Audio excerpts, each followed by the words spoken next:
முக்கிய செய்தி தமிழ்நாட்டில் ஏப்ரல் 23 எலெக்ஷன் அறிவிச்சிட்டாங்க. எங்க ஓட் ஐடி விரிவான ஏங்க அந்த ஓட் ஐடி எடுத்து கொடுங்க. ஓட் ஐடியா இவங்களுக்கு இந்த எடுத்து கொடுக்குறேன். அப்பா ஓட் ஐடி எடுத்தாப்பா. உனக்கு எதிராக ஓட் ஐடியே ஓட்டு போட்டு நீ என்ன சாதிக்க போறப்ப? நான் சாதிப்பேன். விளாத்தி குளத்துல அந்த அக்கா அந்த மாதிரி இனிமேட்டு எந்த அக்காவுக்கு நடக்கூடாது. அவனுக்கு ஓட்டே இல்லனாலும் எங்களை பத்தி யோசிக்கிறான். விளாத்தி குளத்துல நடந்த மாதிரி உலகத்துல எந்த பொண்ணுக்கும் நடக்க கூடாது. கடுமையா இருக்கணும் தண்டனை. தண்டனையை கடுமையாக்கணும் மட்டும் தப்புகள் குறையாது. ஒரு டப்பா நிறைய கடுகு எடுத்து கீழே கொட்டு. அந்த கொட்டின கடுகுல எது கெட்ட கடுகுன்னு நீ கண்டுபிடிக்க முடியும்? ஒரு நாய் செஞ்ச தவறு பின்னால இருக்கிற ஒவ்வொரு நாயும் தப்பிச்சுக்கிட்டு இருக்கு. பெண்கள் போயிட்டு எல்லாரும் சந்தோஷமா இருந்துட்டு வராங்க. தண்டனை கடுமையாச்சுன்னா சந்தோஷமா இருக்காங்க இல்லையா? தப்பு பண்றவன் தப்பு பண்ணிட்டே தான் இருப்பான். கடுமையான தண்டனை கிடைக்குதுன்னு நினைச்சிட்டு அடுத்த தடவை நம்ம மாட்டிக்கவே கூடாதுன்னு ஒரு பெரிய ஒரு தப்பு ஒண்ணு பண்ணுவான். பிளானி இவன் நிறைய யோசிக்கிறான். வெட்டி போட்டா தானே தண்டனை கடுமையா கொடுப்ப. அதை ஊத்தி கரைச்சி முடிச்சுட்டா பெண்ணே காணவில்லைன்னு போட்டா எவன் மேல நீ கேஸ் ஃபைல் பண்ணுவேன். இங்க ஐடியாவே மாத்தணும். ஒரு ஐடியாவே மாத்தணும். அப்ப என்னதான் பண்றது? பெண்களுக்கான கொண்டாட்டம், பெண்களுக்கான வளமான வாழ்க்கை, பெண்களுக்கான பொருளாதாரம், பெண்களுக்கான சந்தோஷம் உச்சத்துக்கு என்னைக்கு போதும் அன்னைக்கு ஒவ்வொரு ஆண்மகன் பெண்ணுடைய கால் விரல கூட தொடர்ந்து யோசிப்பான்.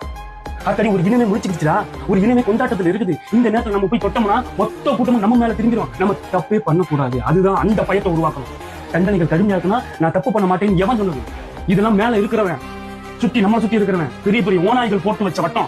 இந்த வட்டத்துக்குள்ள நம்மளே தண்டனை கொடுத்துக்கணும்.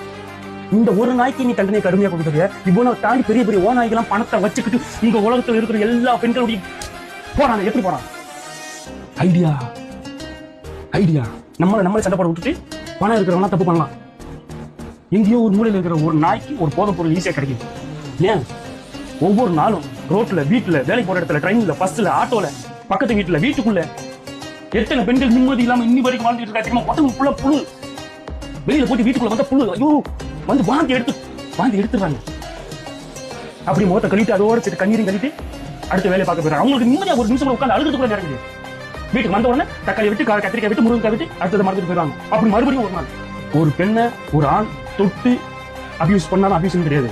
கண்ணால பார்த்து நகைப்புல நகைச்சு வார்த்தைகளால ஒரு ஊர் நாட்டுல வேலைக்கு போற ஒரு வயக்காட்டுல வேலைக்கு போற ஒரு பொண்ணுக்கு 150 ரூபா சம்பளம், ஒரு ஆணுக்கு 300 ரூபா சம்பளம். எங்க அந்த பாகுபாடு வந்தது? அவங்களுக்கு ஏன் வருமானம் கம்மி? அவங்க வருமானத்தை கம்மியா கொடுக்கறதுனால அவங்களுடைய வாழ்க்கை பாதிக்கப்படுது. அந்த வாழ்க்கையை எதிர நிற்கிற ஆண் சக ஆண் பயன்படுத்திக்கிற யோசிக்கிறான். சம்பளம் கம்மியா வாங்குறா, நம்ம சம்பளத்துல இருந்து ஒரு 50 ரூபா கொடுத்து அந்த பொண்ணை தொட்டுக்கலாம்னு ஒரு என்ன வருது? அதை ஒட்டக்க இல்லை. அதான் ஐடியா. தண்டனை கடுமையாக்க மட்டும் எப்படி சரியாயிரும்?